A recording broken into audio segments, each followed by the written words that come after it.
সে ভালোবাসা ছিল, অবশেষে বিদায় নিয়ে নিল।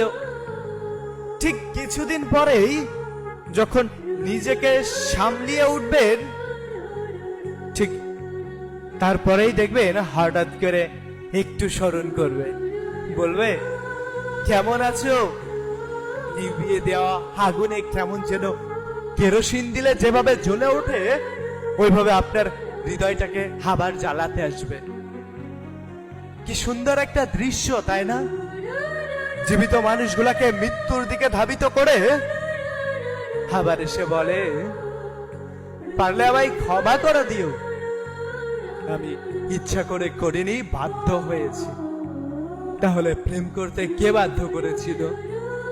ভালোবাসাটা এমনই হয়, প্রথমে অন সাইড লাভ, তারপরে যখন বিপরীত মানুষটি ভালোবাসা বুঝতে শিখে, তখন দুজনেই ভালোবাসায় মেতে ওঠে। আর যখনই দুজন ভালোবাসায় মেতে ওঠে, তখন প্রথম ভালোবাসা ব্যক্তিটি হাসতে সরে পড়ে, আর তখনই দ্বিতীয় ব্যক্তিটা কষ্টে, কান্নায় আর বুক ফাটা ডিপ্রেশনে ভেঙে পড়ে। হ্যাঁ, খুব অদ্ভুত অনুভূতি, তাই না? সব মানুষকে আর ভালোবাসতে জানে? আর ভালোবাসি বললেই কি আর ভালোবাসা হয়?